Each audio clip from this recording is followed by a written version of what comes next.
Hello. The big news this week, of course, is Portland. And you haven't been able to get away from it. It's been in the news cycle for a very negative reason. We'll get into a little bit of that real quickly, just as kind of a PSA for you to send to friends and family who may be asking questions about what they're hearing in the news. But on a happier note, there are a whole bunch of startups building a whole bunch of cool things, and they are going to be pitching all over the state. There's a pitch competition in Portland. There's several pitch competitions in Central Oregon, in Bend. So I'm excited to talk about those. A new co-working space has opened in the Portland region up in Vancouver, Washington. That's going to be a big deal. Folks have been working on that for a long time, and I'm excited to see where that goes. And then a whole bunch of companies that I'll list off and tell you who landed on the GeekWire 200, which is a quarterly kind of ranking of companies in the Pacific Northwest. So it's nice to see a lot of Oregon companies on there, and thanks to our friends at GeekWire for making that happen. And then, of course, finally, if you stick around till the end, through all the news, through all the important stuff, I'll take a few seconds to share a few secrets with you here and there. All right? Let's get into it. You've probably seen some not so positive things about Portland, Oregon in the news lately. Let me reassure you, Portland is absolutely fine. And if you don't believe me, please take the opportunity to come visit us here. We'd love to see you, and we'd love to share our amazing city with you.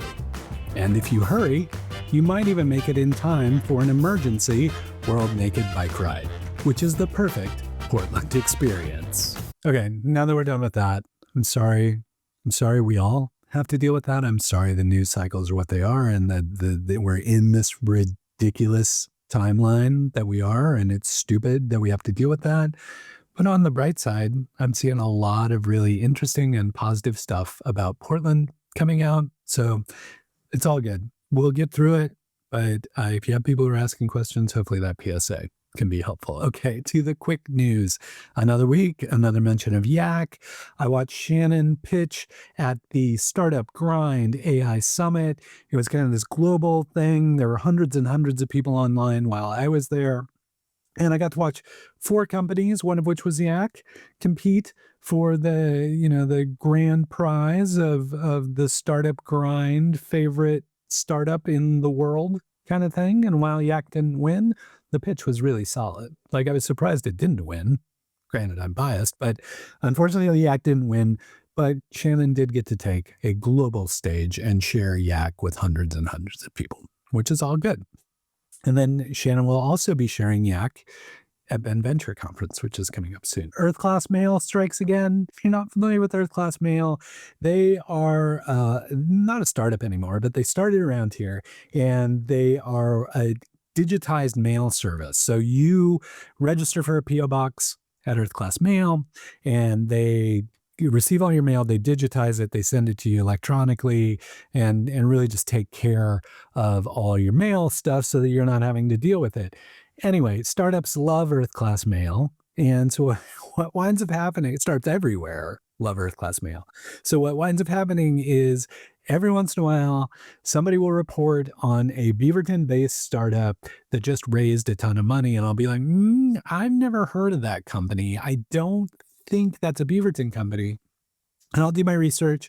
And, sometimes I'm wrong. I'm like, oh, I didn't know about this company. And there is actually a company in Beaverton. But more often than not, it's because they've listed their Earth Class Mail address, which is all of the addresses are in Beaverton. So they've listed that as their physical address. And then the reporters have done their due diligence, and they've mistakenly identified Beaverton as where they're physically located when they're not. So that happened this week and continues to happen and will continue to happen. It's just a fun little thing that occurs because Earth Class Mail is in Beaverton. MicroConf is coming to Portland, MicroConf US. If you're not familiar with MicroConf, it's really the folks who are focused on solo founders who are bootstrapping SaaS solutions. So if that sounds like you, and it probably might be because, there are a lot of you here in Portland, their big conference is coming up in April. Tickets are spendy, but it's still in the early bird pricing right now. So if you really want to go hang out with a bunch of your peers who are bootstrapping SaaS solutions as well, grab a ticket as quickly as you can before the prices go up, because that you're not made of money.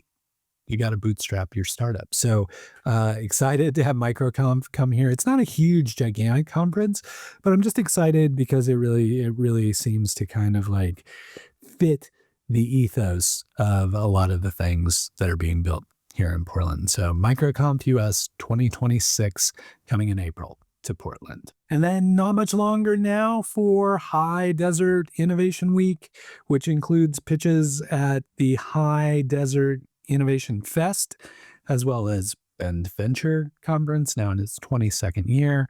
So the middle of October, not this coming week, but the following week will be High Desert Innovation Week, and I will be down in Bend for part of it. So if you're in Bend and want to catch up, please let me know. Or if you're headed down to Bend, I hope to run into you there. Speaking of pitches, it's time for Pitch Latino, happening October 9th at OMSI. I think a few tickets are still available. It's always a great evening. If you're not familiar with Pitch Latino, anyone who gets up on stage gets a check of some sort. So, I'm not a huge fan of pitch competitions. I think I mentioned that ad nauseum. But the thing I like about Pitch Latino, which was inspired by Pitch Black, so it kind of carries this through, is that they realize that founders' time is valuable. So not only do they give out kind of like prizes for crowd favorites and that kind of thing, but they also ensure that everybody who takes the opportunity to take the stage also receives a check. And then any of the money that's raised by ticket sales, any of the proceeds wind up going to all the startups that participate in some way or another. So if you're interested in what Latino founders in the region are building, if you'd like to see their pitches and hear their stories, grab your ticket for Latino Founders at OMSI on October 9th. Speaking of community gatherings, our friend Dave Barkos in Vancouver, he's really the community organizer for all the startup activity in Vancouver, and he finally got the chance to launch a long-held dream of his, the North Bank Innovations co-working space at the Vic.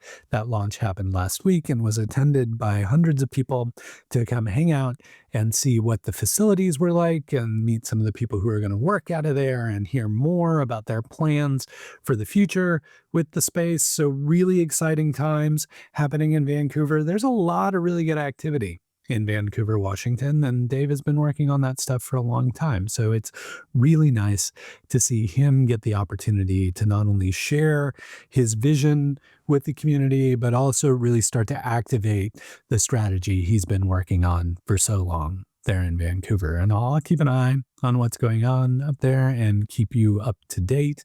But I would also encourage you, Vancouver has any number of gatherings on probably almost a weekly basis for startup founders. So even if you're a curious Portland founder, I really encourage you to head up to Vancouver to see what's going on up there. There's really good energy and some really interesting companies and projects up there. So don't hesitate to head across the Columbia River to spend some time in the Vancouver, Washington startup community. And then continuing that segue, speaking of Washington, GeekWire is the tech crunch of the Pacific Northwest. They are the startup and tech focused publication for the Pacific Northwest.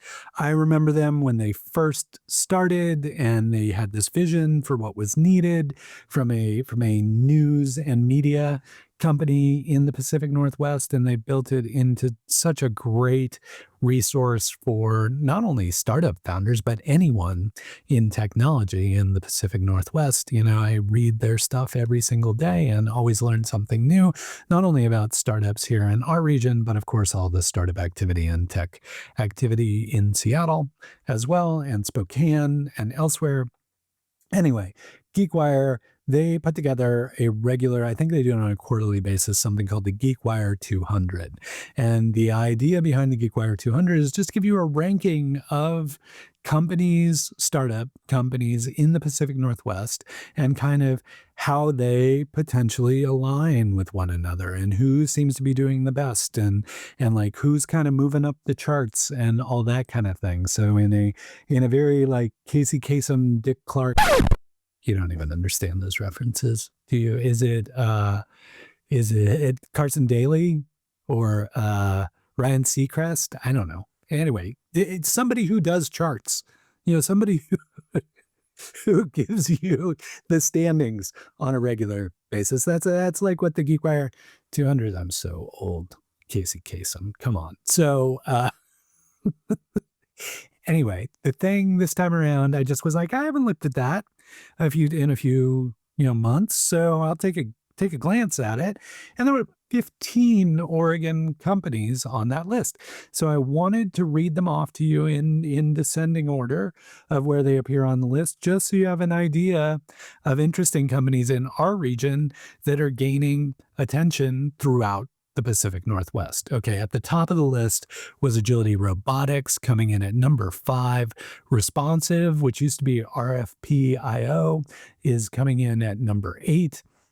And then further down the list, we've got Customer.io, SheerID, Lumen Learning, Boulder Care, Ask Nicely, Hydraulics, 4eyes, TrovaTrip, The Dirt, The Source, SkyPoint, Eclipsium, and Reperio Health. So congratulations to all those companies on their growth. Congratulations on getting recognized by GeekWire. Now my goal is to get you all on stage for the GeekWire Awards. We see you getting on the lists, and GeekWire sees you building amazing things. Now, next for us is to get you on that stage with the trophies for doing amazing things and showing off what you're doing to the entire Pacific Northwest. We're already to the point of secrets. I take the last few minutes of the show to always share a few secrets with you about what's going on. And it's just been quiet lately, like not in a bad way, but I've been kind of poking around, talking to other people. I'm like, is it quiet? Are you hearing anything? Is anything going on over here? What's going on with you? What about this thing? Or this thing seemed to have a lot of momentum and now it doesn't. What's going on there? Or like, are the co-working spaces full? Like, are people out and about? How are the events doing? Anyway, it's, this can be a very busy season in many ways because it's kind of like where everybody's trying to wedge in work before the holidays become a thing. Or, if you are a venture scale startup that's trying to raise capital, this is kind of that last window to really get some deals done before, people start to fade away around Halloween or so. So it can be busy in that regard. That might be part of it. People might just be heads down building stuff or negotiating. And so we're just not seeing as much news and activity, but not in a concerning way, just in an interesting way. It's just seemed kind of quiet lately. And then the other, and I wonder if you're seeing that too. If you're seeing that, let me know, because I would like to know if I'm overthinking it, which I often do. The other thing is I've officially completed 2 straight years of weekly episodes of this show. So 104 episodes of the show, meaning this is episode 105, which means I've just begun year 3. So thanks for being here with me on year 3 and hoping to continue this show week to week, hoping you find it interesting. But as always, I'm open to critique and would love your feedback. So just let me know if there's anything interesting or things you'd like to hear or things I could be doing. I think I'm also going to try and get into a cadence. For a while, I was doing the show every week, but then I'd also do like one other video a week that was either a deep dive into a Portland startup, or it was kind of a startup 101 or VC 101 kind of piece.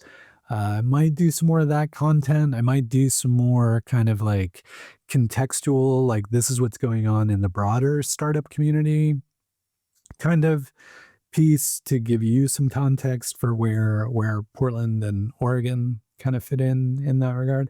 I don't know. I just feel like I'm in a good cadence week to week, do the show every week, and guarantee I will do a show every week. And then I'd also like to get into a cadence of doing at least one other thing, but not that I'll need to stick to that, but I will stick to the show. And the show I've now shifted to, I used to record on Thursday nights. Now this is the first, starting year 3, I am recording this on Friday. So I'm also trying to figure out, like, can I record, edit, post, do my newsletter, get the video in the newsletter, and get all that stuff out on Friday evening? That's what I'm trying this time around. And it may be too much, yeah, or it may be totally doable. I don't know. I am experimenting. I'm giving it a shot. So let me know if Friday evenings work for you, or if you get to it over the weekend. That's great too. But that's kind of what's going on with me. I hope you're hanging in there. And until we get the chance to chat again, please keep up the good work.